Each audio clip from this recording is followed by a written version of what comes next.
Hello नमस्कार साथियों, मैं हूं आनंद कुमार और आप देख रहे हैं अंबेजी इंस्टीट्यूट। साथियों, आज के इस वीडियो में आपके साथ बात करने वाले हैं उत्तर प्रदेश की स्पेशल सामान्य ज्ञान के बारे में। दोस्तों, उत्तर प्रदेश के जो भी एग्ज़ाम होते हैं उन सभी एग्ज़ामों के लिए यह वीडियो काफ़ी महत्वपूर्ण होने वाली है।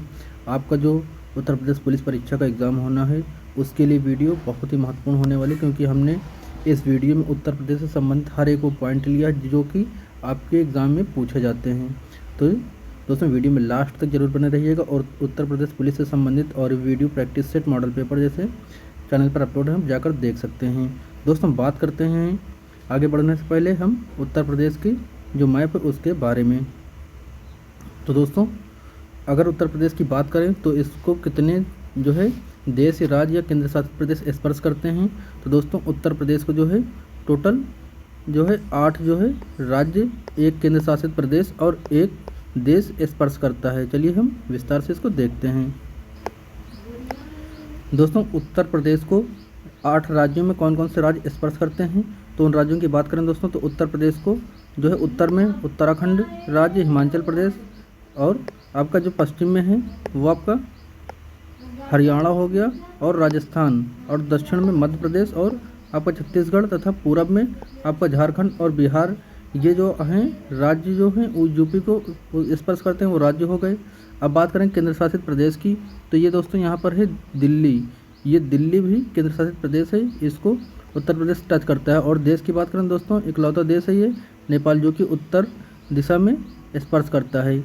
बात करें दोस्तों अब उत्तर प्रदेश से संबंधित कुछ और भी जानकारियों की, तो दोस्तों उत्तर प्रदेश का जो सबसे बड़ा ज़िला है वो आपका है लखीमपुर खीरी। क्षेत्रफल की दृष्टि से लखीमपुर खीरी है। और दोस्तों, सबसे छोटे जो है ज़िले की बात करें तो ये आपका हो गया ये हापुड़, ये सबसे छोटा ज़िला है। अब बात करें दोस्तों उत्तर प्रदेश की जो है स्थित क्या है क्षेत्रफल के मामले में, तो दोस्तों क्षेत्रफल की दृष्टि से उत्तर प्रदेश जो है भारत में चौथे स्थान पर है। जनसंख्या में किस स्थान पर है दोस्तों, तो जनसंख्या पर में उत्तर प्रदेश पहले स्थान पर है। चलिए आगे बढ़ने से पहले हम आपको ये भी बता दें कि उत्तर प्रदेश में जो है मंडल कितने हैं। उत्तर प्रदेश में मंडल कितने हैं दोस्तों, तो टोटल 18 मंडल हैं। कितने? 18 मंडल हैं। दोस्तों, उत्तर प्रदेश के उत्तरी ज़िले की बात करें तो सबसे उत्तरी ज़िला कौन सा होगा, ये आपका हो जाएगा आपका ये सहारनपुर हो जाएगा। और सबसे दक्षिणी में आ जाएगा आपका ये सोनभद्र। और आपका जो पश्चिमी में आएगा वो आपका हो जाएगा पश्चिमी में हो जाएगा आपका ये शामली, सबसे पश्चिमी ज़िला है। और वहीं पूर्वी ज़िला की बात करें तो ये हो जाएगा आपका बलिया, ये हो जाएगा सबसे पूर्वी ज़िला। बात करें दोस्तों उत्तर प्रदेश का वह ज़िला जो 3 तरफ से अलग अलग राज्यों से घिरा हुआ है, तो ये आपका हो जाएगा सोनभद्र। सोनभद्र जो है दोस्तों ये इधर बिहार से घिरा है, इधर झारखंड से, इधर छत्तीसगढ़ से और इधर मध्य प्रदेश से घिरा हुआ है। साथ ही दोस्तों उत्तर प्रदेश की राजधानी की बात करें तो उत्तर प्रदेश की राजधानी है आपका लखनऊ, जो शहर है लखनऊ ज़िला, ये उत्तर प्रदेश की राजधानी है।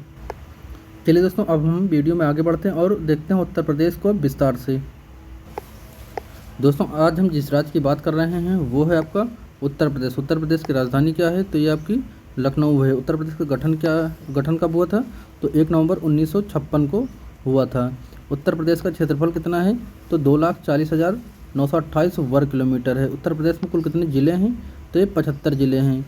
संभाग कितने हैं, संभाग 4 हैं। मंडल कितने हैं, 18 हैं। इनमें कन्फ्यूज ना होइएगा, संभाग 4 हैं और जो मंडल हैं वो आपके 18 हैं। जनसंख्या कितनी है, तो 19,98,12,341 लगभग ये है। और ये सन 2011 में जो जनगणना हुई थी उसके आधार पर ये बताया गया है। दोस्तों, उत्तर प्रदेश की जो मैप है हम उसके बारे में आपको हम बता चुके हैं। उत्तर प्रदेश में कुल 75 ज़िले हैं। जितने जो राज्य है और केंद्र शासित प्रदेश स्पर्श करते हैं हमने उसको बता दिया। 8 राज्य स्पर्श करते हैं, 1 केंद्र शासित प्रदेश स्पर्श करता है और 1 देश उत्तर प्रदेश को स्पर्श करता है। दक्षिणी पूर्वी ज़िले हमने आपको बता दिए हैं। अब हम बात करते हैं उत्तर प्रदेश का जो राजकीय चिन्ह है उसके बारे में। तो जो दोस्तों उत्तर प्रदेश का राजकीय चिन्ह है वो क्या है, तो ये आपका राजकीय चिन्ह हो गया आपका कैसा है, एक व्रत है, ये आपका व्रत हो गया। इसके अंदर 2 ये मछलियाँ हैं और ये आपका धनुष हो गया, धनुष तीर या धनुष या कमानी से कह सकते हैं। वहीं दोस्तों उत्तर प्रदेश का जो पक्षी है वो सारस है, ये सारस पक्षी है उत्तर प्रदेश का राजकीय पक्षी है। और पशु क्या है, बारहसिंघा है। उत्तर प्रदेश का जो पशु है बारहसिंघा है। उत्तर प्रदेश का जो वृक्ष है राजकीय वृक्ष वो आपका ये अशोक का वृक्ष है। पुष्प कौन सा है? तो पुष्प दोस्तों पलाश है। पलाश कुछ ऐसा होता है। उत्तर प्रदेश का जो राजकीय पुष्प है ये पलाश है। और ये आपका हो गया राष्ट्रीय खेल उत्तर प्रदेश का हॉकी, उत्तर प्रदेश का राजकीय खेल जो है वो हॉकी है। उत्तर प्रदेश के दोस्तों और सामान्य ज्ञान की बात करें दोस्तों, तो उत्तर प्रदेश के जो पुनर्गठन हुआ था, कब हुआ था? ये हुआ था दोस्तों 1 नवंबर 1956 को। उत्तर प्रदेश के अन्य नाम क्या हैं? तो उत्तर प्रदेश को पश्चिमी प्रांत कहा जाता था, ये 1836 से कहा जाता था। उत्तर प्रदेश का जो उत्तर पश्चिम आगरा एवं अवध प्रांत कब कहा गया इसे? तो 1877 से कहा गया। संयुक्त प्रांत आगरा एवं अवध कब कहा गया इसे? तो 1902 से कहा गया। संयुक्त प्रांत कब कहा गया इसे? तो संयुक्त प्रांत इसे कहा गया 1937 से। और 24 जनवरी 1950 से इसका जो है ये उत्तर प्रदेश कहा जाने लगा है। कब से उत्तर प्रदेश कहा जाने लगा इस राज्य को? 24 जनवरी 1950 से। इसकी राजधानियाँ कौन कौन सी रही उत्तर प्रदेश की? तो दोस्तों 1836 से ये इसकी राजधानी रही आगरा, 1836 से। 1858 से प्रयागराज रही। आंशिक रूप से लखनऊ कब बनी? तो 1921 से दोस्तों ये उत्तर प्रदेश की राजधानी लखनऊ बनी। लेकिन पूर्ण रूप से राजधानी लखनऊ कब बना? तो 1935 से। याद रखिएगा जो लखनऊ राजधानी बनी है वो पूर्णतः कब घोषित की गई उत्तर प्रदेश की राजधानी? तो ये घोषित की गई थी 1935 से। पूर्ण रूप से लखनऊ को उत्तर प्रदेश की राजधानी बना दिया गया था। अब बात करते हैं उत्तर प्रदेश का विभाजन। तो उत्तर प्रदेश का जो विभाजन हुआ दोस्तों ये हुआ 9 नवंबर सन 2000 को।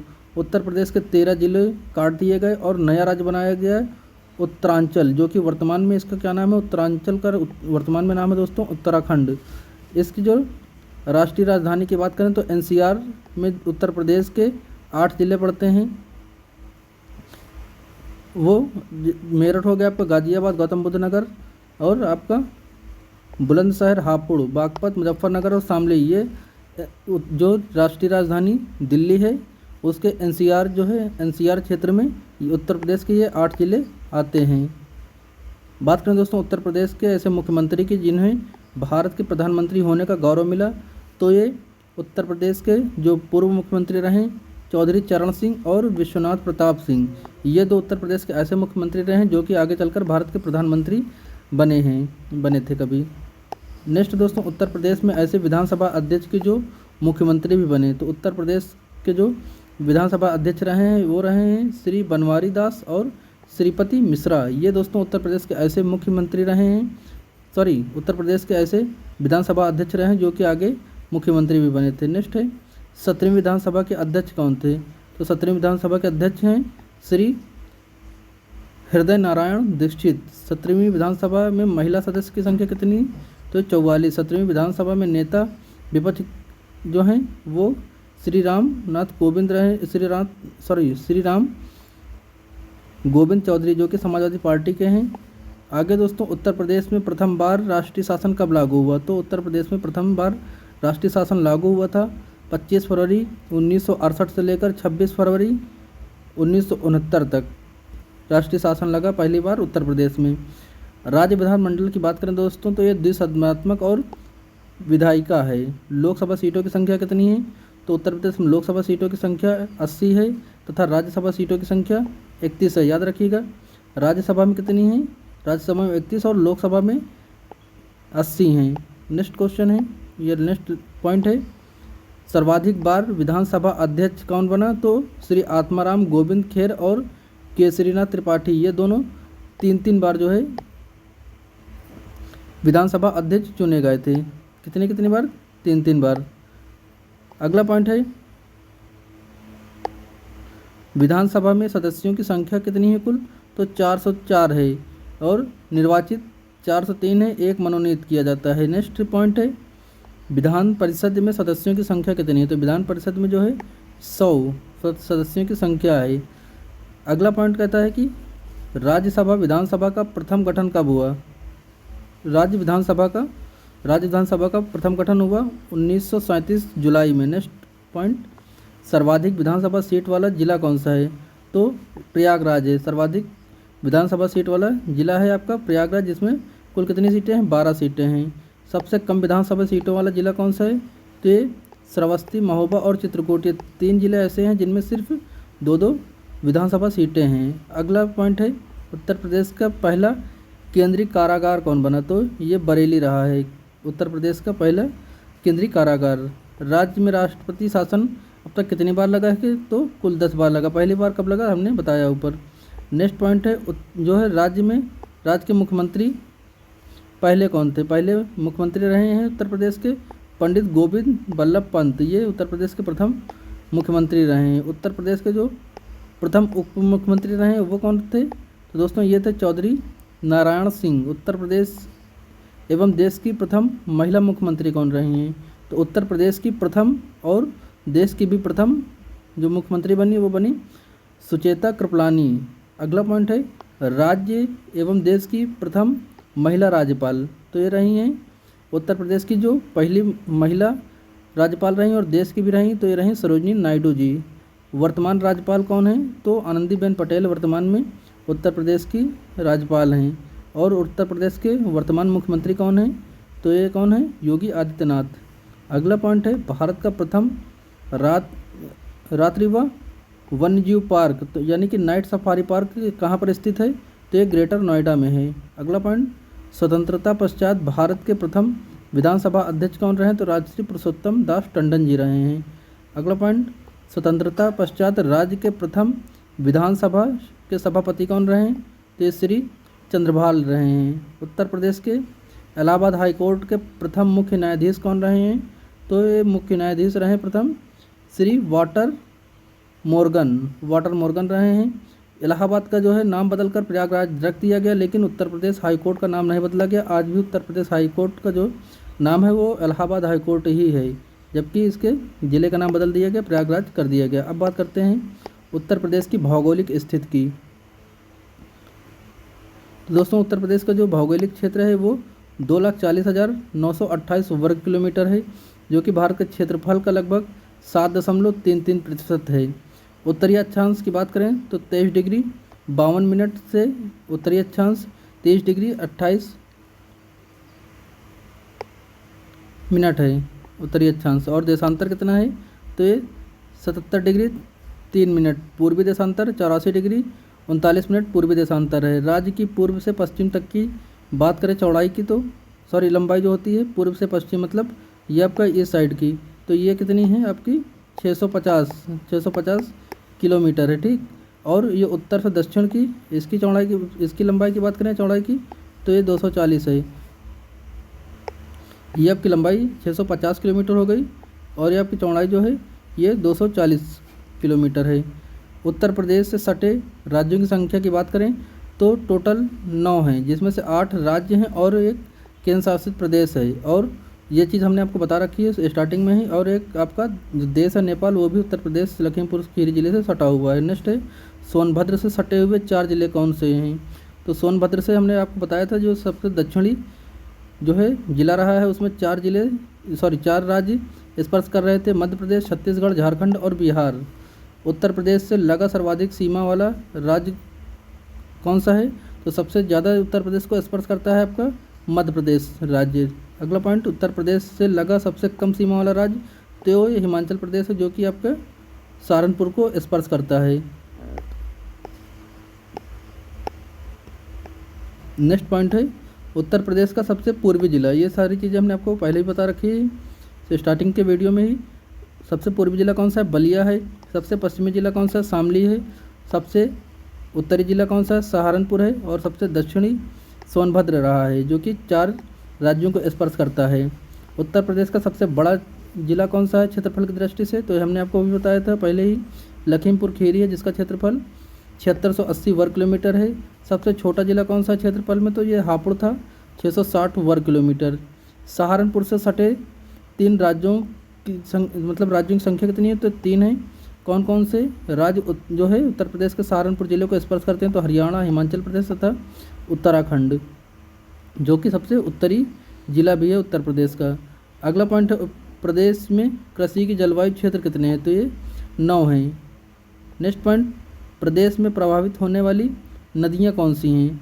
तो उत्तर प्रदेश में जो प्रभावित होने वाली नदियाँ हैं वो है आपकी गंगा, जमुना, रामगंगा, गोमती और घाघरा। ये प्रमुख जो हैं नदियाँ हैं। कितनी नदियाँ हैं? 5 नदियाँ। टोटल 5 प्रमुख नदियाँ उत्तर प्रदेश की कौन कौन सी हैं? गंगा, यमुना, रामगंगा, गोमती और घाघरा। और उत्तर प्रदेश की सबसे बड़ी नहर ये कौन सी है दोस्तों?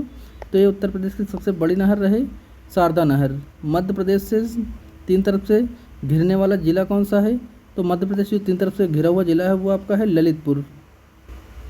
दोस्तों बात करें उत्तर प्रदेश की भौगोलिक सीमा के बारे में दोस्तों, तो भौगोलिक सीमा का मतलब है कि जो जैसे कि उत्तर प्रदेश के जो ज़िले हैं वो किस राज्य को कितना स्पर्श करते हैं। तो जैसे उत्तर प्रदेश के जो है ये 11 ज़िले जो कि मध्य प्रदेश को स्पर्श करते हैं। 11 ज़िले कौन कौन से? इटावा है आपका, आगरा है, जालौन, झांसी, ललितपुर, महोबा, बांदा, चित्रकूट, प्रयागराज, मिर्ज़ापुर और सोनभद्र। ये सभी जो आपके 11 ज़िले हैं ये मध्य प्रदेश राज्य को स्पर्श करते हैं। वैसे बिहार को कौन कौन से राज्य वैसे स्पर्श करते हैं? तो बिहार को 7 ज़िले जो हैं, ये 11 ज़िले मध्य प्रदेश को स्पर्श करते हैं, 7 ज़िले बिहार को स्पर्श करते हैं। कौन कौन से ये 7 ज़िले हैं? सोनभद्र हो गया, चंदौली, गाजीपुर, बलिया, देवरिया, कुशीनगर और महाराजगंज। ये सभी 7 ज़िले आपको जो हैं वो बिहार को स्पर्श करते हैं। उत्तराखंड राज्य को कौन कौन से और कितने ज़िले स्पर्श करते हैं? तो 7 ज़िले हैं, सहारनपुर, मुजफ्फरनगर, बिजनौर, मुरादाबाद, रामपुर, बरेली और पीलीभीत। ये सभी ज़िले उत्तराखंड राज्य को स्पर्श करते हैं। वैसे ही हरियाणा को यूपी के 6 ज़िले स्पर्श करते हैं, सहारनपुर, शामली, बागपत, गौतम बुद्ध नगर, अलीगढ़ और मथुरा। ये सभी हरियाणा को टच करते हैं। दिल्ली को 3 ज़िले टच करते हैं, कौन कौन से? ये बागपत, गाज़ियाबाद और गौतम बुद्ध नगर। ये सभी 3 ज़िले आपकी राजधानी दिल्ली को स्पर्श करते हैं। राजस्थान को स्पर्श करने वाले 2 ज़िले हैं, आगरा और मथुरा। छत्तीसगढ़ को 1 ज़िला स्पर्श करता है, सोनभद्र। झारखंड को यही जो सबसे दक्षिणतम जिला था सोनभद्र, यह स्पर्श करता है। हिमाचल प्रदेश को सबसे उत्तरी जिला सहारनपुर स्पर्श करता है। नेपाल राज्य को उत्तर प्रदेश के 7 जिले स्पर्श करते हैं, महाराजगंज, सिद्धार्थनगर, बलरामपुर, श्रावस्ती, बहराइच, लखीमपुर खीरी और पीलीभीत। सबसे बड़ा जिला उत्तर प्रदेश का क्षेत्रफल की दृष्टि से कौन है? तो ये लखीमपुर खीरी है। वही बात करें दोस्तों, उत्तर प्रदेश की सीमा को स्पर्श करने वाले राज्यों के ज़िले कौन कौन से हैं? अभी हमने आपको बताया कि उत्तर प्रदेश के कौन से ज़िले थे जो किसी राज्य को स्पर्श कर रहे थे। अब हम आपको बताएंगे कि जो अन्य राज्य के ज़िले हैं वो उत्तर प्रदेश के कौन कौन से ज़िलों को स्पर्श करते हैं। तो उत्तर प्रदेश की सीमा को स्पर्श करने वाले राज्यों और उनके ज़िलों के बारे में आपको बताएंगे। जैसे कि यहाँ पे आपको मध्य प्रदेश हो गया। मध्य प्रदेश को कुल कितने ज़िले हैं जो उत्तर प्रदेश को स्पर्श करते हैं? तो ये 13 ज़िले जो हैं मध्य प्रदेश जो कि यूपी को स्पर्श करते हैं। कौन सा? मुरैना हो गया, भिंड हो गया, दतिया, शिवपुरी, अशोकनगर, साकर, टीकमगढ़, निवाड़ी, छतरपुर, पन्ना, सतना, रीवा, सिंगरौली। ये सभी ज़िले जो हैं एमपी के यूपी को स्पर्श करते हैं। बिहार के 8 ज़िले हैं जो कि यूपी को स्पर्श करते हैं। जैसे बिहार के कौन कौन से ज़िले हैं? पश्चिमी चंपारण, गोपालगंज, सीवान, सारण, भोजपुर, बक्सर, कैमूर, रोहतास। ये सभी बिहार के ज़िले यूपी को स्पर्श करते हैं। हरियाणा के कितने ज़िले हैं? 7 ज़िले हैं। कौन कौन से? यमुनानगर, करनाल, पानीपत, सोनीपत, फरीदाबाद, पलवल, नूह जिसको मेताब बोलते हैं। ये सारे 7 ज़िले हरियाणा के यूपी को स्पर्श करते हैं। उत्तराखंड के 5 ज़िले हैं, देहरादून, हरिद्वार, पौड़ी, नैनीताल, उधम सिंह नगर। ये सभी 5 ज़िले यूपी को स्पर्श करते हैं उत्तराखंड के। राजस्थान के कौन कौन से ज़िले? भरतपुर व धौलपुर जो कि स्पर्श करते हैं यूपी को। छत्तीसगढ़ का 1 ज़िला है जो कि यूपी को स्पर्श करता है, ये है बलरामपुर। झारखंड का 1 ज़िला गढ़वा जो कि यूपी को स्पर्श करता है। हिमाचल प्रदेश का 1 ज़िला है सिरमौर, ये यूपी को स्पर्श करता है। अब हम उत्तर प्रदेश में जो स्थित प्रमुख संगठन हैं उनके बारे में हम आपके साथ बात करेंगे। संस्थान के बारे में, उत्तर प्रदेश के प्रमुख संस्थान जैसे कि Indian institute of sugar fan research, ये कहाँ पर है? ये आपका लखनऊ में है। सेंट्रल इंस्टीट्यूट फॉर सब ट्रिपिकल हॉर्टिकल्चर, ये कहाँ पर है? तो ये लखनऊ में है। नेशनल शुगर इंडस्ट्री जो है इंस्टीट्यूट कहाँ पर है? ये आपका कानपुर में है। भारतीय दलहन अनुसंधान संस्थान कहाँ पर है? ये भी कानपुर में है। इंडियन इंस्टीट्यूट ऑफ टेक्नोलॉजी कहाँ पर है? ये भी कानपुर में है। लक्ष्मीपति सिंघनिया हृदय रोग संस्थान, ये भी कहाँ है? ये भी कानपुर में ही है। भारतीय पशु चिकित्सा अनुसंधान संस्थान कहाँ पर है? इज्जतनगर बरेली में है। इज्जतनगर जगह है, बरेली ज़िला है। नेक्स्ट है भारतीय सब्जी अनुसंधान संस्थान कहाँ पर है? तो ये आपके वाराणसी ज़िले में है। भारतीय चारागाह एवं अनुसंधान संस्थान कहाँ है? ये झांसी में है। चारागाह कहाँ पर है? झांसी में है। और सब्जी जो अनुसंधान संस्थान है ये कहाँ है? वाराणसी। भारतीय पशु चिकित्सा अनुसंधान संस्थान इज्जतनगर बरेली। भारत का जो है भारतीय कालीन औद्योगिक संस्थान कहाँ पर है? ये भदोही में है, जो कि आपका वाराणसी और प्रतापगढ़ के बीच में पड़ता है। नेक्स्ट है भारतीय हथकरघा तकनीक संस्थान कहाँ पर है? चौका घाट वाराणसी में है। नेक्स्ट है उत्तर प्रदेश कृषि अनुसंधान संस्थान कहाँ है? ये लखनऊ में पड़ता है आपका। नेक्स्ट पॉइंट है दोस्तों, राज्य आपदा प्रबंधन प्राधिकरण कहाँ पर? तो ये लखनऊ में है। व्यापार सुविधा केंद्र एवं क्राफ्ट म्यूजियम कहाँ पर है? ये वाराणसी में पड़ता है। Bio technology park Uttar Pradesh में कहाँ पर है? ये लखनऊ में पड़ता है। अगला है बीवी गिरी नेशनल लेबर इंस्टीट्यूट कहाँ पर है? तो ये दोस्तों कहाँ पर पड़ता है? आपका नोएडा में। नेक्स्ट है उत्तर प्रदेश राज्य औद्योगिक विकास निगम लिमिटेड कहाँ पर है? ये कानपुर में पड़ता है। उत्तर प्रदेश ग्रामीण आयुर्वेदिक विज्ञान विश्वविद्यालय कहाँ पर है? सैफई इटावा जिले में। नेक्स्ट है उत्तर प्रदेश औद्योगिक सहकारी संघ कहाँ पर है? ये कानपुर में है। उत्तर प्रदेश वित्तीय निगम कहाँ पर है? ये भी कानपुर में है। नेक्स्ट है प्रादेशिक औद्योगिक व पूंजी निवेश निगम कहाँ? ये भी लखनऊ में पड़ता है आपका। नेक्स्ट है उत्तर प्रदेश राज्य औद्योगिक विकास निगम लिमिटेड, ये भी कानपुर में पड़ता है। उद्यमिता विकास संस्थान कहाँ पर है? ये लखनऊ में है। सुगम एवं सुरस विकास केंद्र, ये आपका कन्नौज में पड़ता है।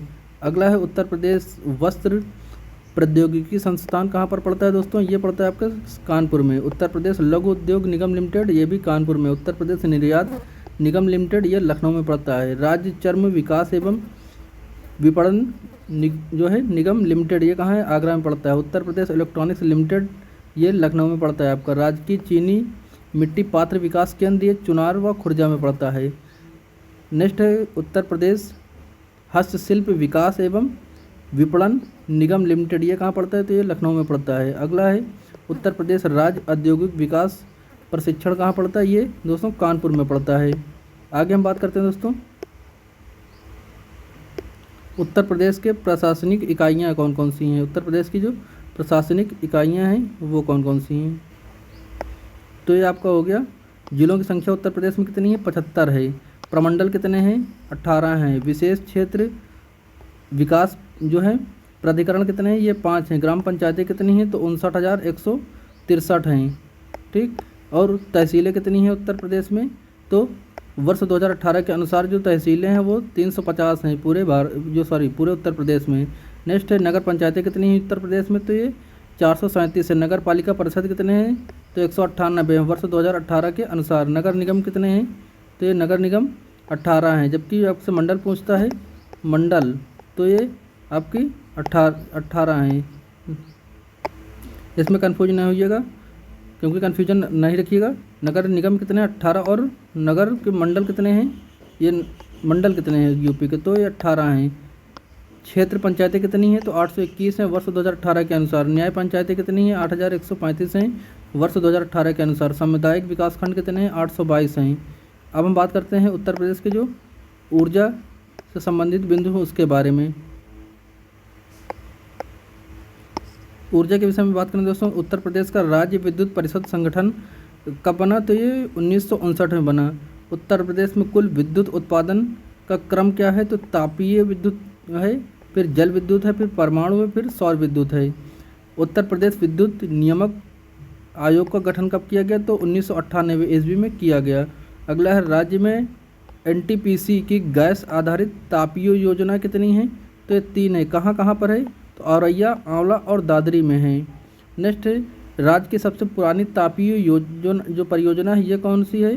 तो हरदुवागंज तापीय योजना है, जो कि कब बनी थी? 1942 में। नेक्स्ट है राज्य में एकमात्र परमाणु विद्युत केंद्र की स्थापना कब हुई और कहाँ पर है? तो ये नरौरा बुलंदशहर में है और ये 1991-92 में इसकी स्थापना की गई थी। नेक्स्ट है उत्तर प्रदेश जो है नवीन एवं नवीनीकरण ऊर्जा विकास जो है अभिकरण कब किया गया? तो ये 1983 में। अब दोस्तों खनिज से संबंधित कुछ बिंदुओं के बारे में हम देखते हैं फटाफट। दोस्तों उत्तर प्रदेश खनिज विकास निगम की स्थापना कब की गई थी? तो ये 1974 ईस्वी में की गई थी। खनिज संसाधन की दृष्टि से उत्तर प्रदेश राज्य है, तो ये निम्न मध्यम श्रेणी में आता है उत्तर प्रदेश खनिज संसाधन की दृष्टि से। नेक्स्ट है उत्तर प्रदेश में सर्वाधिक कोयला कहाँ से प्राप्त होता है? तो ये सोनभद्र से। उत्तर प्रदेश में तांबा सर्वाधिक कहाँ से प्राप्त होता है? तो ये सोरनाई क्षेत्र ललितपुर जिले से प्राप्त होता है। अब बात करते हैं परिवहन एवं संचार के कुछ महत्वपूर्ण बिंदुओं के बारे में। तो दोस्तों, जो उत्तर प्रदेश का राष्ट्रीय राजमार्ग की लंबाई की दृष्टि से कौन सा स्थान है उत्तर प्रदेश का? तो ये प्रथम स्थान है राष्ट्रीय राजमार्गों की लंबाई की दृष्टि से, तो ये प्रथम स्थान है। उत्तर प्रदेश राजमार्ग प्राधिकरण का गठन कब हुआ? तो सन 2004 ईस्वी में हुआ था। यमुना एक्सप्रेसवे व औद्योगिक विकास प्राधिकरण का गठन कब किया गया? तो साल 2001 में किया गया। राष्ट्रीय जो उत्तर प्रदेश का सबसे लंबा राष्ट्रीय राजमार्ग है यानी कि नेशनल हाईवे, तो ये ग्रैंड 2 है, नेशनल हाईवे 2 यानी कि ग्रैंड ट्रक रोड है। नेक्स्ट है देश का सबसे लंबा ग्रीनफील्ड यानी कि एक्सेस कंट्रोल एक्सप्रेसवे कौन सा है? तो ये लखनऊ आगरा एक्सप्रेसवे है। इसकी लंबाई कितनी है? तो दोस्तों, इसकी लंबाई 302 किलोमीटर है। उत्तर प्रदेश राज्य सड़क परिवहन निगम की स्थापना कब की गई? 1972 ईस्वी में। उत्तर प्रदेश राज्य सेतु निगम की स्थापना कब की गई? ये 1937 में की गई। और उत्तर प्रदेश का जो है, एक मिनट रुकिएगा, उत्तर प्रदेश का सबसे लंबा रेलवे प्लेटफॉर्म कौन सा है? तो ये गोरखपुर अभी भी है। Uttar Pradesh metro rail corporation निगम लिमिटेड का गठन कब किया गया? साल 2013 में किया गया। लखनऊ मेट्रो का व्यावसायिक संचालन आरंभ कब किया गया? तो 5 सितंबर साल 2017 से मेट्रो का व्यावसायिक संचालन आरंभ कर दिया गया था। योगी आदित्यनाथ ने इसका उद्घाटन किया था। नेक्स्ट है रेल। वह दोस्तों, हम आपको बताते चलें कि जो ये रेल मेट्रो था, मेट्रो का ये जो है सपा की गवर्नमेंट में बना था, लेकिन इसका जो उद्घाटन किया गया था आधिकारिक तौर पर ये योगी आदित्यनाथ की जो है अध्यक्षता में, इनकी जब गवर्नमेंट बनी तब इन्होंने इसका शिलान्यास किया था। अगला पॉइंट है रेल संरक्षण आयोग का मुख्यालय कहाँ पर है? तो ये आपका लखनऊ में है। अगला है दोस्तों, राज्य में प्रथम रेलगाड़ी जो 1859 में चलाई गई थी, ये कहाँ से कहाँ तक चली थी? तो राज्य में जो प्रथम रेलगाड़ी चली थी उत्तर प्रदेश में, ये प्रयागराज से कानपुर के बीच में चली थी, प्रयागराज से कानपुर गई थी। नेक्स्ट है प्रदेश में कुल रेल नेटवर्क कितना है? तो ये 9167 किलोमीटर है और ये देश में प्रथम है। अगला है प्रदेश में 15 मई 1947 को बस सेवा आरंभ की गई, तो ये कहाँ से कहाँ के मध्य की गई थी? तो ये लखनऊ से बाराबंकी के मध्य। जो ट्रेन अगर पूछता है कब चली थी प्रथम ट्रेन, तो ये 1859 में चली। कहाँ से कहाँ तक चली थी? तो प्रयागराज से आपका कानपुर के मध्य चली थी। कहाँ से? प्रयागराज से कानपुर के मध्य।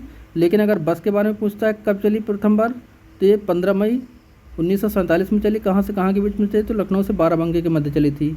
पूर्वांचल एक्सप्रेसवे की अनुमानित लंबाई कितनी है? तो 340.82 किलोमीटर है पूर्वांचल एक्सप्रेस की। और अगर आपका लखनऊ आगरा एक्सप्रेसवे तो लगभग 302 किलोमीटर है।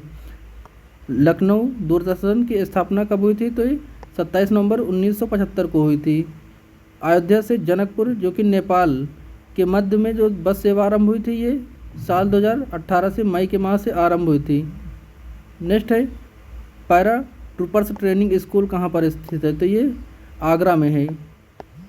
अगला पॉइंट है आदित्य बिरला ग्रुप के निजी हवाई अड्डे विकसित किया गया, तो ये म्योरपुर सोनभद्र में किया गया। नेक्स्ट पॉइंट है कह रहा है कि देश का पहला मल्टी मॉडल टर्मिनल बनाया गया, तो कहाँ पर? ये राहुलपुर वाराणसी में। अगला पॉइंट है प्रदेश में लखनऊ आकाशवाणी केंद्र की स्थापना कब हुई? तो ये हुई थी 2 अप्रैल 1938 को। नेक्स्ट पॉइंट है भारत में सर्वप्रथम हवाई डाक सेवा कब आरंभ हुई? तो ये इलाहाबाद जो कि अब प्रयागराज है, ये प्रयागराज के नैनी के मध्य हुई थी। नेक्स्ट है आपका इंदिरा गांधी राष्ट्रीय उड़ान अकादमी स्थित है, कहाँ पर है ये आपका हो गया फुर्सतगंज जो कि अमेठी ज़िले में पड़ता है। आप इस चीज़ की कन्फ्यूजन में न रहिएगा कि इलाहाबाद से नैनी के मध्य, क्योंकि जो नैनी है ये इलाहाबाद में जगह है, लेकिन जो मेन इलाहाबाद जहाँ से इसकी जहाँ मेन सिटी वहाँ से नैनी के मध्य में सर्वप्रथम डाक सेवा जो है शुरू हुई थी।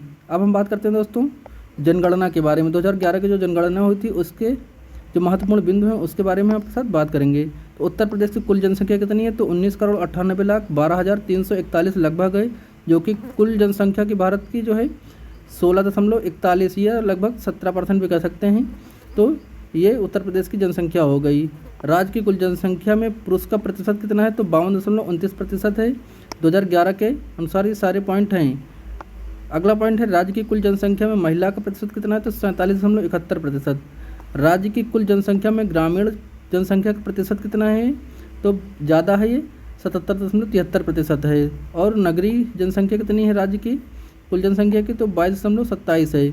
सर्वाधिक जनसंख्या वाले ज़िले कौन से हैं, तो जो सर्वाधिक जनसंख्या में प्रथम 3 जिले आते हैं, पहले नंबर पर आता है आपका प्रयागराज, दूसरे में आपका मुरादाबाद, तीसरे में आपका गाजियाबाद। लखनऊ या कानपुर के चक्कर में नहीं फंसिएगा, ये 3 जिले हैं सर्वाधिक जनसंख्या वाले। कौन से, प्रयागराज, मुरादाबाद और आपका गाजियाबाद। न्यूनतम जनसंख्या वाले ज़िले आपका महोबा हो गया, चित्रकूट हो गया, आपका हमीरपुर हो गया। ये मिनिमम जनसंख्या वाले ज़िले हैं। जनसंख्या घनत्व के बारे में बात करें दोस्तों, तो उत्तर प्रदेश की जनसंख्या घनत्व कितना है, 829 प्रति व्यक्ति वर्ग किलोमीटर है। सर्वाधिक जनसंख्या वाला राज्य कौन सा है, तो आपका बिहार है, याद रखिएगा। 2001 से लेकर 11 के दौरान जनसंख्या घनत्व में वृद्धि कितनी रही है, तो 139 प्रति वर्ग किलोमीटर रही है। सर्वाधिक जनसंख्या घनत्व वाले ज़िले कौन से हैं, घटते हुए क्रम में, मतलब सबसे बड़ा, फिर उससे कम, फिर उससे कम। तो सबसे सर्वाधिक जो है जनसंख्या घनत्व में गाजियाबाद पहले स्थान पर है, दूसरे स्थान पर आपका वाराणसी, तीसरे स्थान पर आपका लखनऊ आता है। न्यूनतम जनसंख्या घनत्व वाले ज़िले बढ़ते हुए क्रम में कौन से हैं, तो न्यूनतम पूछता है, तो इसमें ललितपुर, फिर सोनभद्र, फिर हमीरपुर आता है। साक्षरता से संबंधित बिंदुओं के बारे में बात करें दोस्तों, तो साक्षरता के हिसाब से उत्तर प्रदेश की कुल साक्षरता कितनी है, तो 62.72%, सॉरी 67 यानी 67.72 जो है %। नेक्स्ट है उत्तर प्रदेश में पुरुषों की साक्षरता कितनी है, तो 73.30% है। उत्तर प्रदेश की महिला साक्षरता कितनी है, तो 57.20%। नेक्स्ट है 2001 से 11 के दौरान औसत साक्षरता कितनी है, तो 11.36 यानी 11.36%। नेक्स्ट है पॉइंट है पुरुष एवं महिला की साक्षरता में अंतर कितना है, तो ये 20.10% का है। सर्वाधिक साक्षरता वाले ज़िले कौन से हैं, तो सर्वाधिक साक्षरता के मामले में गौतम बुद्ध नगर पहले स्थान पर आता है, दूसरे पर आता है आपका कानपुर नगर, तो और तीसरे के स्थान पर आता है आपका औरैया। सबसे कम साक्षरता वाले ज़िले, पुरुष साक्षरता का भी यही क्रम है, मतलब पुरुष साक्षरता में भी यही क्रम आ रहा है, और आपका सबसे कम साक्षरता वाले ज़िले भी यही हैं। तो कौन सा है, पहले नंबर पर आता है आपका श्रावस्ती, फिर बहराइच, फिर आपका बलरामपुर। तो ये हो गए सबसे कम साक्षरता वाले ज़िले। या फिर आप इसमें पुरुष के हिसाब से पूछे या फिर ऐसे पूछे, तो ये इसके ऑप्शन यही होंगे। वही दोस्तों बात करें लिंगानुपात के संबंध में, तो दोस्तों जो भारत का लिंगानुपात है, सॉरी उत्तर प्रदेश का लिंगानुपात जो है, औसत लिंगानुपात 2011 की जनगणना के अनुसार 912 रहा है। भारत का लिंगानुपात पूछता है तो ये 943 रहा है। कन्फ्यूज ना होइएगा, उत्तर प्रदेश का पूछेगा तो 912 और भारत का पूछे तो 943। उत्तर प्रदेश में 2001 से लेकर 11 के दौरान लिंगानुपात में वृद्धि कितनी हुई, कितने अंक की हुई, तो 14 अंक की हुई। सर्वाधिक लिंगानुपात वाले ज़िले कौन से, घटते हुए क्रम में। घटते हुए क्रम में मतलब सर्वाधिक लिंगानुपात सबसे ज़्यादा कहाँ पर, तो जौनपुर 1024 पर जो है 912 महिलाएं थी। आजमगढ़ में 1019 और देवरिया में 1017। न्यूनतम लिंगानुपात वाले ज़िले हैं बढ़ते हुए अनुपात में, मतलब जो है सबसे कम लिंगानुपात कहाँ पर रहा है, तो पहले नंबर पर आता है आपका गौतम बुद्ध नगर, दूसरे नंबर पर आता है आपका हमीरपुर और बागपत, तीसरे नंबर पर आता है कानपुर नगर और बांदा तथा मथुरा। अब हम बात करते हैं दोस्तों शिशु लिंगानुपात के बारे में।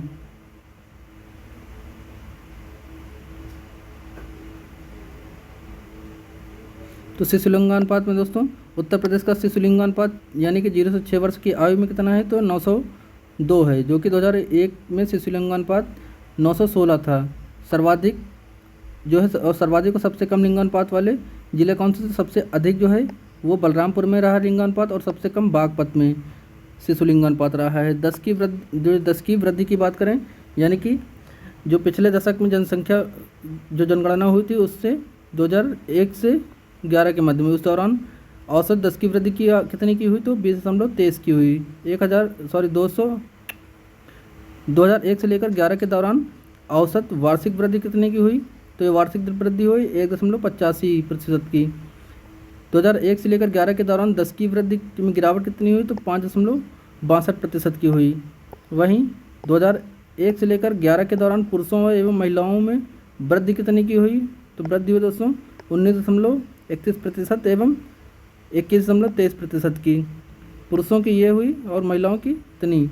नेक्स्ट है सर्वाधिक 10 की वृद्धि वाले जिले कौन से हैं? तो गौतम बुद्ध नगर पहले पर आता है, दूसरे पे गाजियाबाद, तीसरे में श्रावस्ती। न्यूनतम 10 की वृद्धि वाले जिले कौन से हैं? तो कानपुर, हमीरपुर और बागपत। अनुसूचित जनजातियों से अनुसूचित जातियों के संबंधित जो पॉइंट है उसके बारे में बात करें तो उत्तर प्रदेश की कुल जनसंख्या में अनुसूचित जाति का जो प्रतिशत है वो 20.69% का है।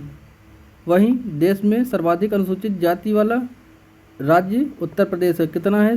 जो है 16.6% अनुसूचित जाति उत्तर प्रदेश में निवास करती है। सर्वाधिक अनुसूचित जाति जनसंख्या वाला जिला कौन सा है? तो यह है सीतापुर। सबसे कम अनुसूचित जाति वाला जिला कौन सा है? तो ये बागपत है। अनुसूचित जनजातियों के संदर्भ में बात करें दोस्तों तो उत्तर प्रदेश की कुल जनसंख्या में अनुसूचित जनजाति का प्रतिशत कितना है? तो 0.6%। जो सर्वाधिक अनुसूचित जनजाति वाला जिला कौन सा है? तो सोनभद्र में सबसे ज़्यादा अनुसूचित जनजाति के लोग रहते हैं। वहीं सबसे कम अनुसूचित जनजाति जनसंख्या के जिले की बात करें तो यह बागपत। उत्तर प्रदेश में अनुसूचित जनजाति रहित जिला कौन सा है? तो अयोध्या और जालौन है, मतलब यहाँ पर अनुसूचित जनजाति के लोग है ही नहीं। नेक्स्ट है इस्लाम जनगणना की बात करें दोस्तों तो इस्लाम जनगणना के हिसाब से उत्तर प्रदेश के कुछ महत्वपूर्ण बिंदु हैं। उत्तर प्रदेश की कुल इस्लाम आबादी में उत्तर प्रदेश का कौन सा स्थान है? तो चौथा स्थान है उत्तर प्रदेश में इस्लाम धर्म जो रहते हैं। 2011 की जनगणना देश की कुल आबादी का इस्लाम आबादी का जो है ये 9.5% है। राज्य में सर्वाधिक इस्लाम आबादी वाले ज़िले कौन से हैं? घटते हुए क्रम में तो सबसे पहले आता है मेरठ, आगरा, फिर कानपुर नगर। सबसे ज़्यादा मुस्लिम कहाँ पर है? मेरठ में है, उससे कम आगरा और सबसे कम इसमें तीसरे नंबर पर आता है कानपुर में।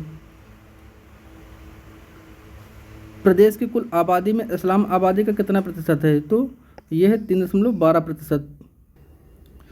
दोस्तों धर्म आधारित जनगणना के विषय में बात करें तो धार्मिक जनसंख्या घटते हुए क्रम है।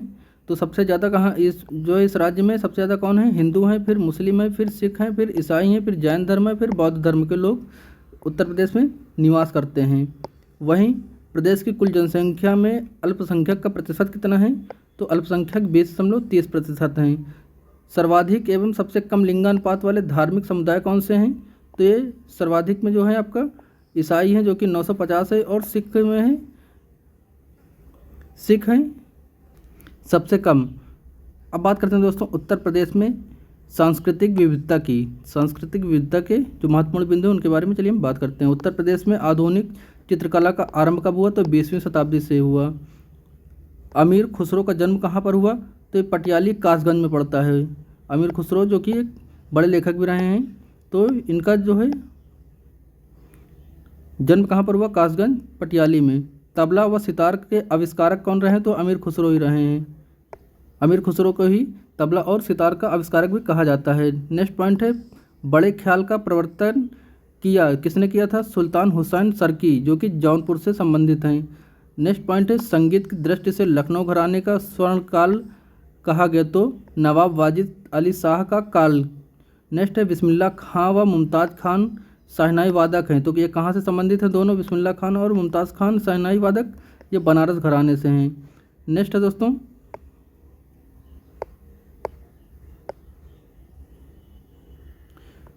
विंदादीन कौद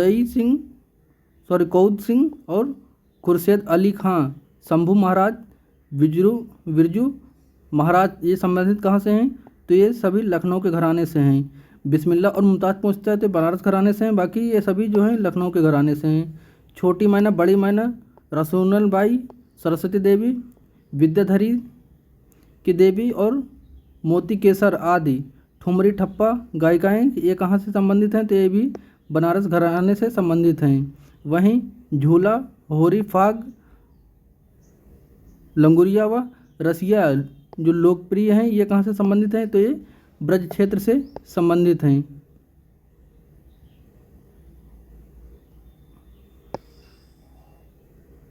नेक्स्ट है संस्कार गीत, सोहर, नटका व कव्वाली का विशेष क्षेत्र कौन सा है? तो ये अवध क्षेत्र है। उत्तर प्रदेश का एकमात्र शास्त्रीय नृत्य कौन सा है? तो ये कथक है। कथक नृत्य का प्रणेता माना जाता है तो ठाकुर प्रसाद को माना जाता है। जौनपुर के कहारों द्वारा किए जाने वाला नृत्य कौन सा है? तो ये चौरसिया नृत्य है। कथक के लिए प्रसिद्ध घराना कौन सा है? तो ये लखनऊ और वाराणसी घराना है कथक नृत्य के लिए। वहीं दोस्तों उत्तर प्रदेश के जो प्रमुख लोक नृत्य है वो कौन सा है?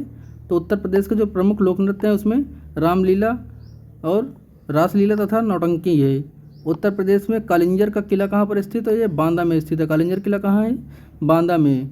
गंगा महोत्सव जो होता है यानी कि गंगा दशहरा, ये कहाँ पर प्रसिद्ध है?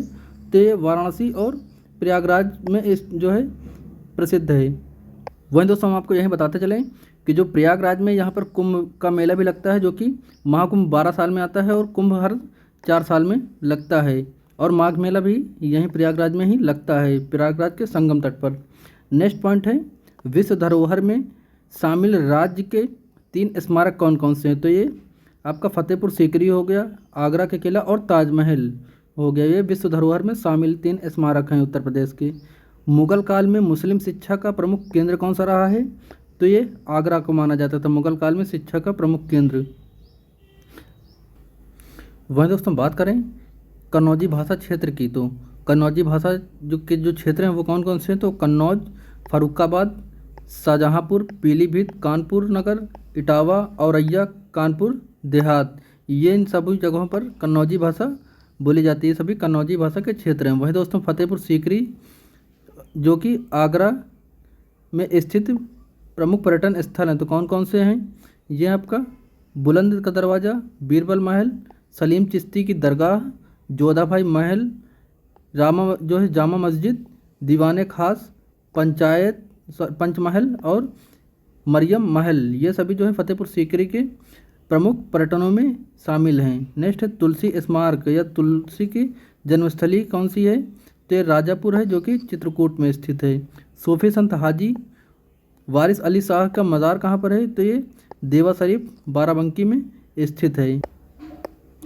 नेक्स्ट है आपका देवगढ़ का दशावतार मंदिर कहाँ पर है? जो कि गुप्तकालीन मंदिर है। आपसे पूछे देवगढ़ का दशावतार मंदिर है किस काल का है? तो ये गुप्त काल का है। और पूछता है कहाँ पर है? तो देवगढ़ दशावतार मंदिर गुप्तकालीन व 31 जैन मंदिर और माता टीला और राजघाट बांध, ये सभी कहाँ पर हैं? तो ये ललितपुर में स्थित है। कहाँ पर? ललितपुर में। श्रृंगी ऋषि मंदिर कहाँ पर है? तो ये श्रृंगी रामपुर फर्रुखाबाद में स्थित है। आगे दोस्तों निजामुद्दीन औलिया का जन्म कहाँ हुआ? तो ये बदायूं में हुआ था। शिक्षा से संबंधित कुछ महत्वपूर्ण बिंदु हैं, उसके बारे में चलिए हम आपको बताते हैं। दोस्तों राज्य शैक्षणिक अनुसंधान एवं प्रशिक्षण परिषद की स्थापना कब हुई? तो ये हुई थी 1981 में। कहाँ हुई? लखनऊ में हुई। उत्तर प्रदेश माध्यमिक शिक्षा सेवा चयन बोर्ड की स्थापना कहाँ पर हुई? तो ये हुई थी प्रयागराज अब है जो कि इलाहाबाद में था, ये 1982 में। नेक्स्ट है प्राथमिक शिक्षा हेतु स्कूल चलो अभियान का आरंभ कब हुआ? तो 2001 में हुआ। उत्तर प्रदेश राज्य उच्च शिक्षा परिषद की स्थापना कब हुई? तो 1995 में हुई थी। भारत साक्षरता कार्यक्रम या मिशन की शुरुआत कब हुई? सन 2009 में हुई। प्रदेश में कुल केंद्रीय विश्वविद्यालय कितने हैं? तो ये 6 हैं, कुल 6 हैं, जो कि 4 सामान्य हैं, 1 कृषि से संबंधित है और 1 विमानन है। नेक्स्ट है प्रदेश का सबसे पुराना विश्वविद्यालय कौन सा है? तो ये प्रयागराज यानी कि इलाहाबाद विश्वविद्यालय है। इसकी स्थापना कब हुई थी? तो 1887 में हुई थी। अब बात करते हैं उत्तर प्रदेश के कुछ जो प्रमुख मेडिकल कॉलेज हैं उनके बारे में, जल्दी से बात करते हैं। तो Lala Lajpat Rai memorial medical college कहाँ पर है? ये आपको मेरठ में पड़ता है। महारानी लक्ष्मीबाई मेडिकल कॉलेज कहाँ पड़ता है? झांसी में पड़ता है। गणेश शंकर विद्यार्थी मेमोरियल कॉलेज कहाँ पड़ता है? ये कानपुर में पड़ता है। सरोजनी नायडू यानी कि AN मेडिकल कॉलेज कहाँ पड़ता है? ये आगरा में पड़ता है। बाबा राघव दास मेडिकल कॉलेज कहाँ पड़ता है? ये गोरखपुर में पड़ता है। जवाहरलाल नेहरू मेडिकल कॉलेज कहाँ पड़ता है? ये अलीगढ़ में पड़ता है। छत्रपति साहू जी महाराज किंग जॉर्ज मेडिकल विश्वविद्यालय कहाँ पड़ता है? ये आपका लखनऊ में पड़ता है। तो ये थे उत्तर प्रदेश के प्रमुख मेडिकल कॉलेज। अब हम बात करते हैं भारत के राज्य जो है उत्तर प्रदेश, इसकी अर्थव्यवस्था कैसी है। तो दोस्तों उत्तर प्रदेश का जो अर्थव्यवस्था है वो उत्तर प्रदेश के आर्थिक क्षेत्र कौन कौन से हैं? तो पूर्वी आर्थिक क्षेत्र में 28 जिले हैं और पश्चिमी आर्थिक क्षेत्र में 30 जिले हैं। केंद्रीय आर्थिक क्षेत्र में 10 जिले हैं और बुंदेलखंड आर्थिक क्षेत्र में 7 जिले हैं। औद्योगिक विकास की दृष्टि से प्रदेश का सबसे विकसित क्षेत्र कौन सा है? तो ये औद्योगिक क्षेत्र की दृष्टि से जो पश्चिमी क्षेत्र है आगरा साइड का, वो सबसे ज़्यादा औद्योगिक क्षेत्र की दृष्टि से विकसित होने वाले क्षेत्र है। और औद्योगिक विकास की दृष्टि से सबसे कम विकसित होने वाला बुंदेलखंड है। प्रदेश में कृषि के बाद सर्वाधिक रोजगार देने वाला उद्योग कौन सा, तो हथकरघा और कुटीर उद्योग है। नेक्स्ट है उत्तर प्रदेश हस्तशिल्प प्रोत्साहन की नीति कब लागू हुई, तो साल 2014 में। खेल का सामान कहाँ बनता है, तो आगरा और मेरठ में बनता है। उत्तर प्रदेश में खेल का सामान कहाँ कहाँ बनता है, तो ये बनता है दोस्तों आगरा और मेरठ में। वहीं जो है गलीचा यानी कि कालीन उद्योग विकसित कौन सा है, तो कालीन जो है ये भदोही, मिर्ज़ापुर, आगरा और वाराणसी में है। उत्तर प्रदेश विज्ञान एवं प्रौद्योगिकी परिषद का गठन कब हुआ, तो ये 1975 में हुआ था। उत्तर प्रदेश खादी एवं ग्रामोद्योग बोर्ड का गठन कब किया गया, 1960 में किया गया। उत्तर प्रदेश जो है भारत एवं उत्तर प्रदेश का पहला चीनी मिल, भारत का और उत्तर प्रदेश का भी पहला चीनी मिल कब बना, तो ये 1903 में बना। कहाँ पर, प्रतापपुर देवरिया में। नेक्स्ट पॉइंट है मुख्यमंत्री युवा रोजगार योजना की शुरुआत कब हुई, तो साल 2017 में योगी आदित्यनाथ की सरकार से। नेक्स्ट है प्रदेश में किसान समृद्धि आयोग का गठन कब हुआ, तो ये हुआ था 2017 में हुआ था। अगला पॉइंट है मुख्यमंत्री कन्या सुमंगला योजना की शुरुआत कब हुई, तो ये 25 अक्टूबर साल 2019 से हुई थी। दोस्तों अब हम बात करते हैं उत्तर प्रदेश के जो प्रमुख दार्शनिक स्थल हैं उसके बारे में, कौन सा दार्शनिक स्थल किस जगह पर या किस ज़िले में है। तो दोस्तों सबसे पहले हम बात करते हैं आपके ताजमहल के बारे में। ये आपके दोस्तों ये आपके स्थान हैं और ये जनपद हैं कि कौन सा स्थानीय दार्शनिक स्थल जो है, कौन सा दार्शनिक स्थल किस स्थान पर है। ये एक साथ हम दो लेकर चलेंगे। जैसे आपका ताजमहल जो स्थल है, ताजमहल दार्शनिक स्थल, ये कहाँ पर पड़ता है, आपका आगरा में पड़ता है। और ये संत कबीर दास निर्वाण स्थल कहाँ पर पड़ता है, ये मगहर संत कबीर दास नगर यानी कि भदोही में पड़ता है। वृंदावन के मंदिर कहाँ पर है, मथुरा में है। खानकाह सरदिया कहाँ पर पड़ता है, ये मैनपुरी में पड़ता है। भगवान बराह मंदिर कहाँ पर है, ये शेरों कासगंज में पड़ता है। रूमी जो दरवाज़ा है ये कहाँ पर पड़ता है, ये पड़ता है आपका लखनऊ में पड़ता है। रूमी दरवाज़ा कहाँ पड़ता है, लखनऊ में। गोलकांड ये मंदिर कहाँ पर पड़ता है, गोलकनाथनाथ मंदिर, ये लखीमपुर खीरी में पड़ता है। वहीं आपका जो माता कुंवर सिंह बुद्ध प्रतिमा है ये कुशीनगर में है। दशावतार मंदिर कहाँ पर है, ये देवगढ़ ललितपुर में है। हरिदेव जी का मंदिर कहाँ पर है, ये पड़ता है आपका मथुरा में। लाल जी राधा मंदिर ये कहाँ पड़ता है, ये मथुरा में पड़ता है। और भितरगांव गुप्तकालीन मंदिर कहाँ पर है, कानपुर में पड़ता है। बात करें दोस्तों हम चक्र तीर्थ नौमिशरण की, ये सीतापुर में पड़ता है। आनंद भवन कहाँ पड़ता है, ये आपका प्रयागराज में पड़ता है। कड़क साहब बाबा की मज़ार कहाँ पर है, ये आपकी कौशाम्बी में है। भवानी इमली शहीद स्थल कहाँ पर है, फतेहपुर झांसी इमली शहीद स्थल ये प्रयागराज में है। शहीद स्थल छावनी ये बस्ती में है। कनक भवन कहाँ पड़ता है, ये अयोध्या में पड़ता है। भरद्वाज आश्रम एवं अक्षय वट कहाँ पर पड़ता है, ये आपका प्रयागराज। शाकंभर देवी का मंदिर ये सहारनपुर में है। आपका दात तीर्थ हस्तिनापुर ये मेरठ में पड़ता है। आपका झारखंडेश्वर मंदिर कहाँ है, ये हापुड़ में है। व्यास टीला एवं नरसिंह टीला ये जालौन में पड़ता है। विंध्यवासिनी मंदिर कहाँ पर है, ये आपके मिर्ज़ापुर में पड़ता है। लोधेश्वर मंदिर कहाँ पड़ता है, ये आपका बाराबंकी में पड़ता है। आगे है आपका सप्तमृतिका की प्रतिमा कहाँ पर पड़ती है, सप्तमृतिका की प्रतिमा कन्नौज में है। जेके मंदिर जो पड़ता है कानपुर नगर में। दिगंबर जैन मंदिर जो कि असलाई किले से प्राप्त है, ये इटावा में पड़ता है। शुक्ल तालाब कानपुर देहात। गोरखनाथ मंदिर गोरखपुर। बौद्ध स्तूप कुशीनगर व सिपरवाहा सिद्धार्थनगर में। वहीं ब्रंग मंदिर कहाँ पर है, बलिया में है। मुगल घाट फर्रुखाबाद में पड़ता है आपका। अवघड़नाथ मंदिर ये आपकी मेरठ में है। जैसी स्मारक कहाँ पर है, रायबरेली में पड़ता है। ये अशफाकुल्लाह की मज़ार कहाँ पर है, ये सहारनपुर में है। और दाऊजी महाराज ये हाथरस में पड़ता है। वहीं बाबा सोमनाथ जी का मंदिर कहाँ पर है, उत्तर प्रदेश में, तो ये बाबा सोमनाथ का मंदिर जो पड़ता है उत्तर प्रदेश में देवरिया में पड़ता है। वहीं आपसे सीधा पूछता है कि सोमनाथ मंदिर कहाँ पर है, तो राज्य पूछेगा तो आपका गुजरात हो जाएगा, राज्य पूछेगा तो क्या हो जाएगा, गुजरात। लेकिन अगर उत्तर प्रदेश में पूछता है तो ये देवरिया होगा। अब आगे है कामतगिरी पर्वत कहाँ है, चित्रकूट में। कालिंजर दुर्ग, बांदा, रजर लाइब्रेरी है रामपुर, सिबली एकेडमी आजमगढ़, देवी पाटन यह पाटेश्वरी देवी का मंदिर ये बलरामपुर में पड़ता है। चाइना मंदिर श्रावस्ती में पड़ता है। रानी महल झांसी, मकरबाई मस्जिद महोबा, शेख शमील चिश्ती की मकबरा कहाँ पर है, ये फतेहपुर सीकरी में है। इमाम बाड़ा एवं छतर मंजिल कहाँ पर है, ये लखनऊ में पड़ता है ये। और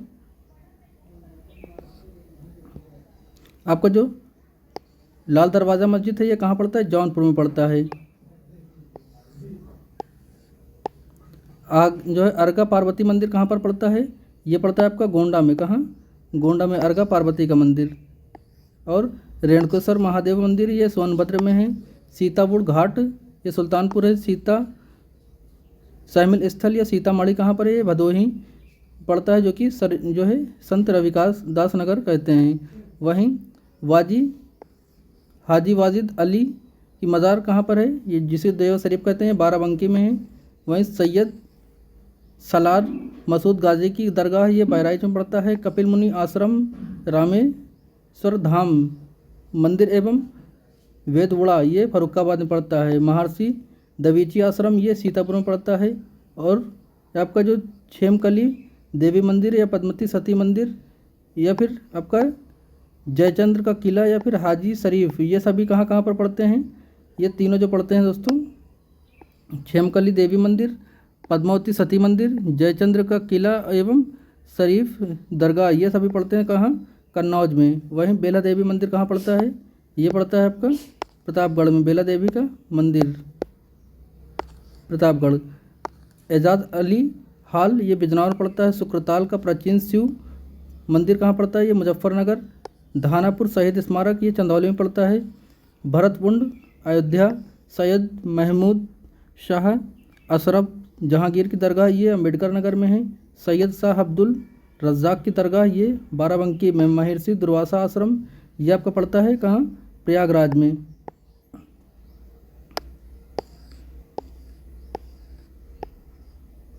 वहीं जो है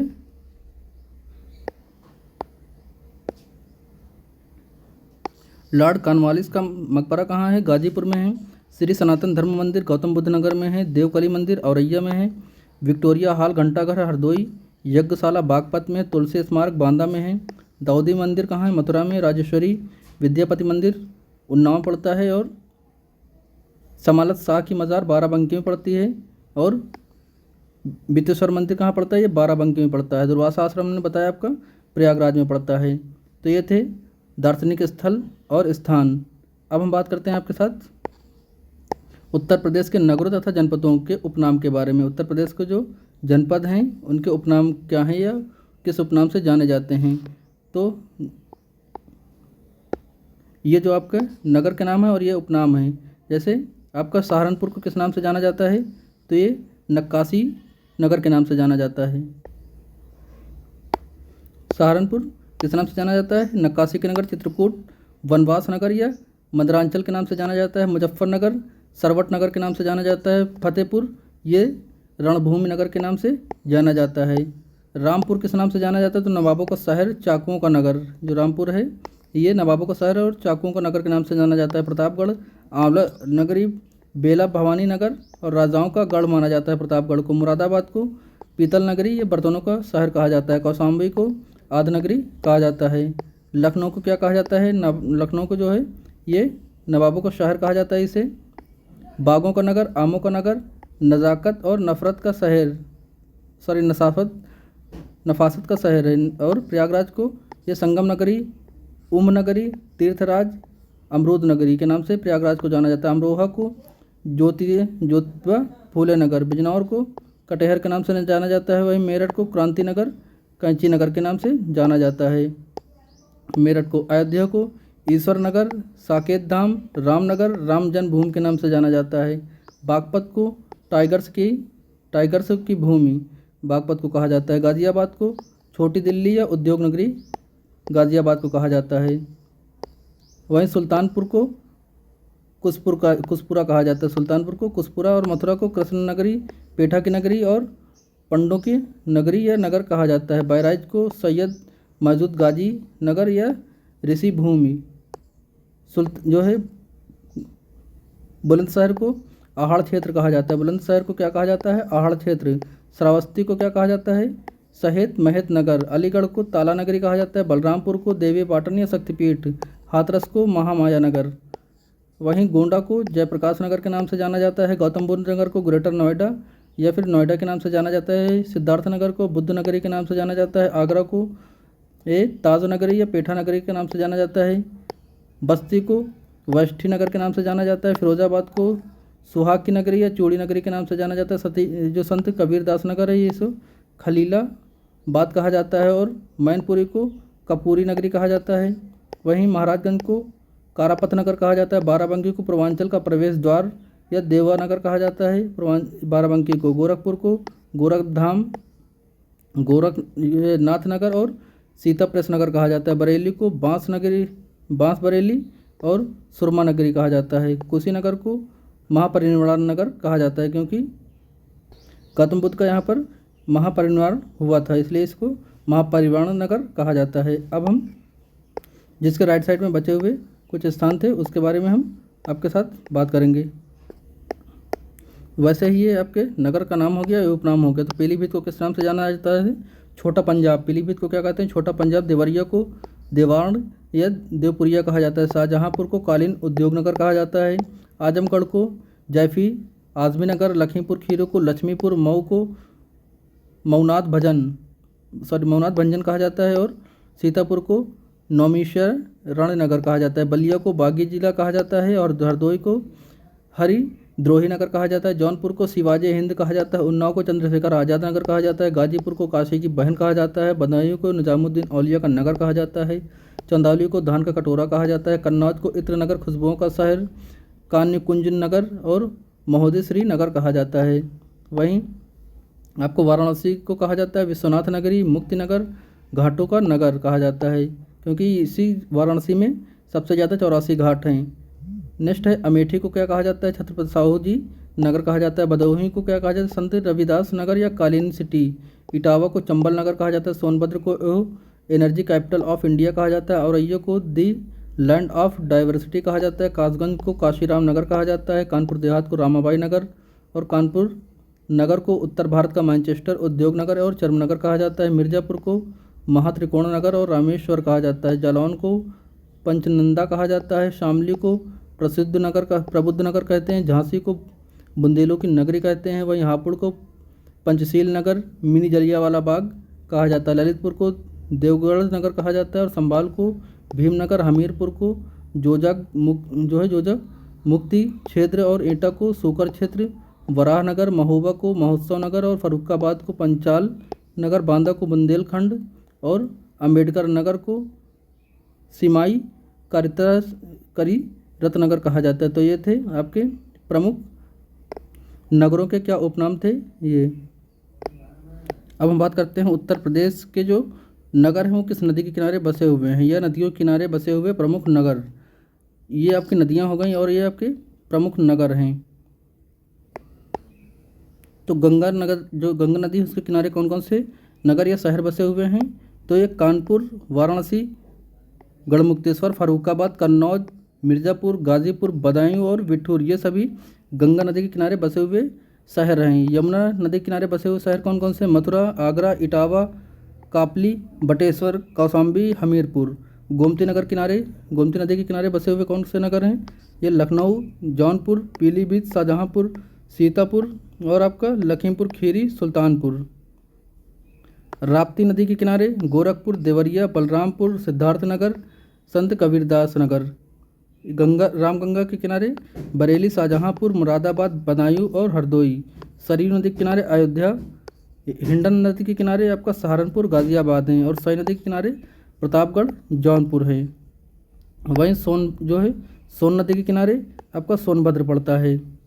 अब हम बात करते हैं आपके साथ सर्वाधिक वन क्षेत्रों वाले ज़िले। उत्तर प्रदेश के सर्वाधिक वन क्षेत्रों वाले ज़िलों के बारे में बात करेंगे। ये आपके ज़िले हैं और ये क्षेत्रफल कितने वर्ग किलोमीटर में है। तो ये सोनभद्र जो है यहाँ सबसे ज़्यादा वन क्षेत्र है, इसमें 2540.30 वर्ग किलोमीटर क्षेत्रफल है। दूसरे नंबर पर आता है आपका लखीमपुर 1273.6 वर्ग किलोमीटर। मिर्ज़ापुर तीसरे स्थान पर आता है 803.73 वर्ग किलोमीटर, यहाँ पर वन क्षेत्र है। पीलीभीत क्या है, पीलीभीत आता है आपका चौथे नंबर पर, यहाँ पर 687.11 वर्ग किलोमीटर है क्षेत्रफल। नेक्स्ट है न्यूनतम वन क्षेत्र वाले जिले की, यानी कि सबसे कम वन क्षेत्र वाले जिले कौन से हैं। तो ये पहले नंबर पर आता है सबसे कम वन क्षेत्र में संत रविदास नगर, जिसे भदोही कहते हैं, यहाँ पर 3.12 वर्ग किलोमीटर क्षेत्र है। मऊ में, ये मऊ सबसे कम में दूसरे स्थान पर आता है, 11 वर्ग किलोमीटर है। मैनपुरी तीसरे स्थान पर आता है सबसे कम में,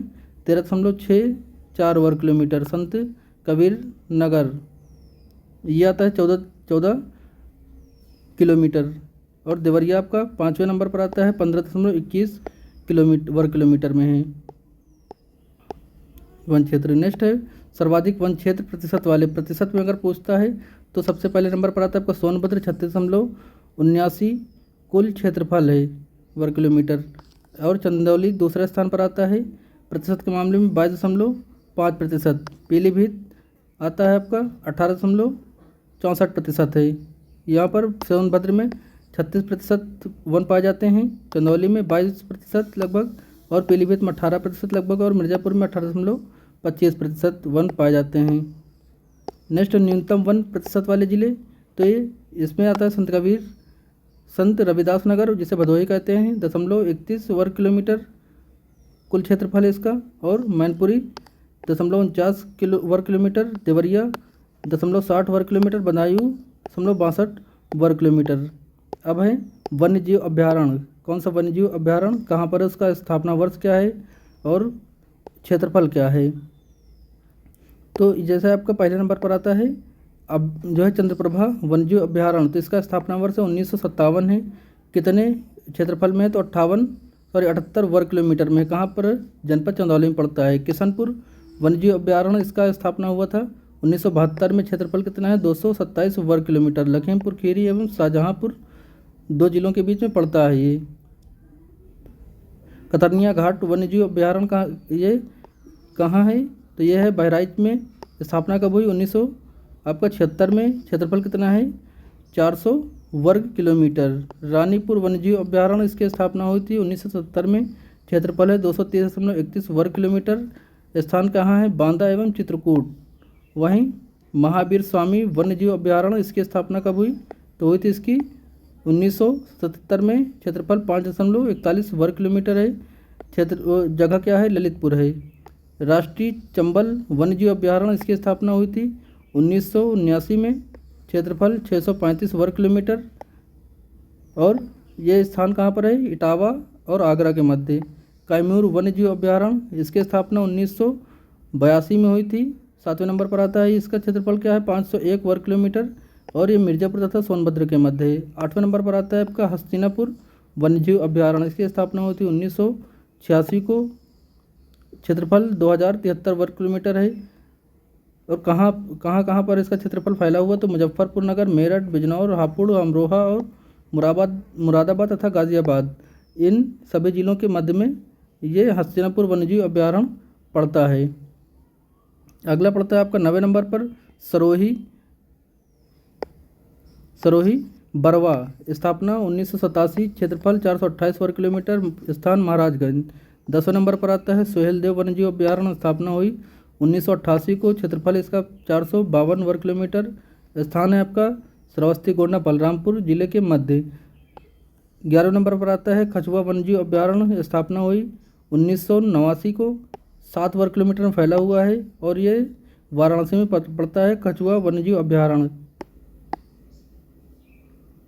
दोस्तों अब हम बात करते हैं उत्तर प्रदेश में रामसर स्थल कौन कौन से हैं।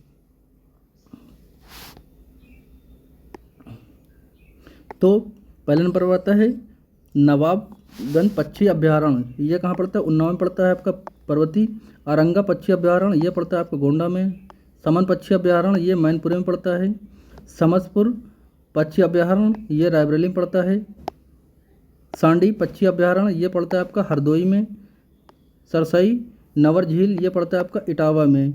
ऊपरी गंगा नदी है बज्रघाट से नरारा तक ये फैला हुआ है, ऊपरी गंगा का मैदान।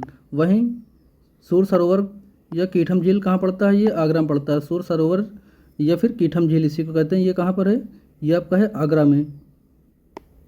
दोस्तों अब बात करें उत्तर प्रदेश के नए एक्सप्रेसवे की, तो ये आपका एक्सप्रेसवे का नाम हो गया, ये कहाँ से कहाँ तक है, ये लंबाई उसकी और ये ज़िले हैं, किन किन ज़िलों से गुजरा हुआ है। तो गंगा एक्सप्रेसवे की बात करें तो ये मेरठ से प्रयागराज के मध्य है गंगा एक्सप्रेसवे, और इसकी लंबाई कितनी है 594 किलोमीटर। उसके 6 लेन हैं, 6 लेन में बना हुआ है। किन किन ज़िलों से गुजरा हुआ है, तो मेरठ, अमरोहा, बुलंदशहर, बदायूं, शाहजहांपुर, फर्रुखाबाद, हरदोई, कन्नौज, उन्नाव, रायबरेली, प्रतापगढ़ और प्रयागराज तक ये गया है, मेरठ से प्रयागराज तक।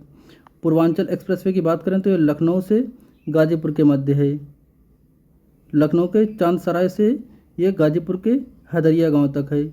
इसकी लंबाई कितनी है 340.824 किलोमीटर। ये भी 6 लेन में बना हुआ है। कौन कौन से ज़िलों से गुजरा हुआ ये हाईवे है, तो लखनऊ, बाराबंकी, अमेठी, सुल्तानपुर, अयोध्या, अम्बेडकर नगर, आजमगढ़, मऊ और ये गाजीपुर तक गया है।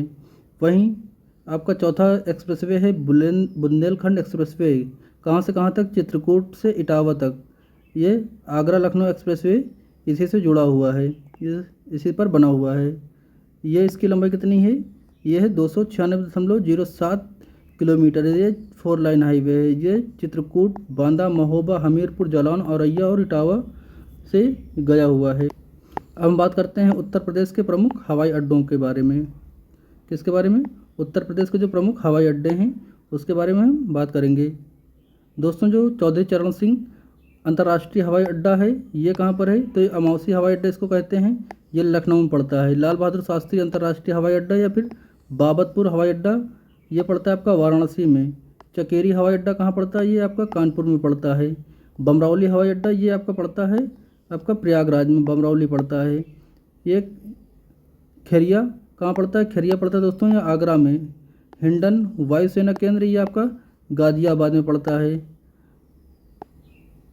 सरसवा वायुसेना केंद्र ये पड़ता है आपका सहारनपुर में। झांसी हवाई अड्डा ये झांसी में पड़ता है। ताज या जेवर हवाई अड्डा ये प्रस्तावित है ग्रेटर नोएडा में, जो कि बन रहा है अभी ग्रेटर नोएडा में यानी गौतम बुद्ध नगर में। कल्याणपुर हवाई अड्डा ये कानपुर में है। बरेली हवाई अड्डा ये बरेली में बन रहा है, बना हुआ है। और गोरखपुर हवाई अड्डा आपका गोरखपुर में है। रायबरेली हवाई अड्डा या फुर्सतगंज हवाई अड्डा जिसको कहते हैं, ये फुर्सतगंज हवाई अड्डा ये आपका रायबरेली में है। वहीं आपका भीमराव अम्बेडकर हवाई अड्डा जो है आपका ये मेरठ में पड़ता है। तो दोस्तों ये थे उत्तर प्रदेश का जो सामान्य ज्ञान थी, ये हमने आपके सामने समस्त महत्वपूर्ण बिंदु रखे जो कि आपके एग्ज़ाम में पूछे जा चुके हैं और पूछे भी जा सकते हैं। तो दोस्तों अगर ये वीडियो आपको ज़रा भी पसंद आई हो, जानकारी मिली हो इस वीडियो से, तो इसको लाइक और शेयर जरूर करिएगा और अपने दोस्तों के साथ शेयर करिए और चैनल को सब्सक्राइब करिए। और उत्तर प्रदेश पुलिस से संबंधित जो वीडियोज़ हैं वो चैनल पर अपलोड हैं, जाकर आप देख सकते हैं। मिलते हैं नेक्स्ट अपडेट के साथ, तब तक के लिए जय हिंद।